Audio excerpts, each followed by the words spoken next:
Dhanik Bharat intermediate college తరఫున నేను ప్రత్యేకంగా కర్నూలు నగరం రావడం జరిగింది.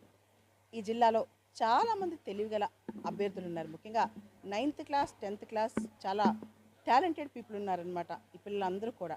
అయితే వాళ్ళకి కెరీర్ గైడెన్స్ ఎలా ఇవ్వాలి, దాంతోపాటు భవిష్యత్తులో వాళ్ళు ఎదుర్కొనే సవాళ్ళు ఏంటి, భవిష్యత్తులో కొత్త కొత్త ఉద్యోగాలు ఎలా సృష్టించాలి అండ్ కొత్త కొత్త ఉద్యోగాలకు సంబంధించిన సవాళ్ళు ఎలా వస్తున్నాయి, వాటి మీద అవగాహన కల్పించాము ఇక్కడ కర్నూలులో.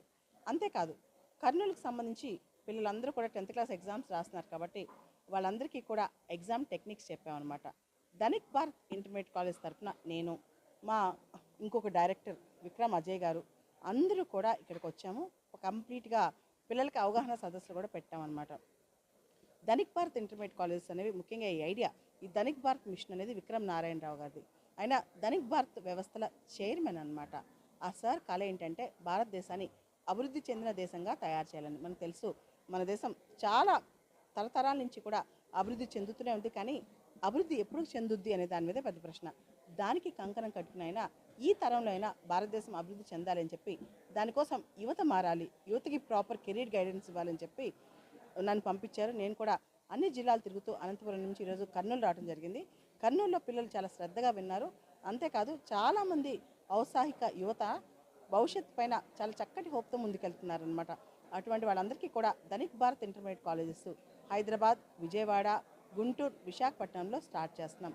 ఈ కాలేజెస్లో కెరీరే కాదు, అంటే కేవలం చదువు మాత్రమే కాదు, మంచి లీడర్షిప్ స్కిల్స్ కావచ్చు, భవిష్యత్తు మీద ఒక పాజిటివ్ యాటిట్యూడ్ కావచ్చు, కాన్ఫిడెన్స్ కావచ్చు, ఇవన్నీ కూడా బిల్డ్ చేస్తాం అనమాట.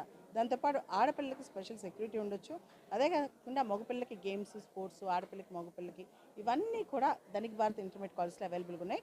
ప్రత్యేకంగా ధనిక్ భారత్ ఇంటర్మీడియట్ కాలేజ్ సంబంధించి నేను ప్రత్యేకంగా శ్రద్ధ తీసుకుని వాటిని లీడ్ చేస్తున్నాను.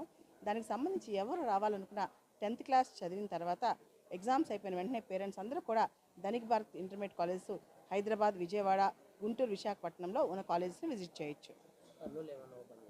భవిష్యత్తులో ధనిక్ భారత్ ఇంటర్మీడియట్ కాలేజెస్ రాయలసీమలో అనంతపూర్ కావచ్చు, కడప కావచ్చు, కర్నూలు కావచ్చు, ఈ ప్రాంతాల్లో భవిష్యత్తులో ఓపెన్ చేసే అవకాశం ఉంది.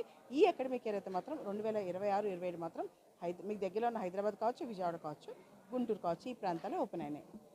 నేను ధనిక్ భారత్ ఇంటర్మీడియట్ కాలేజెస్ యొక్క డైరెక్టర్.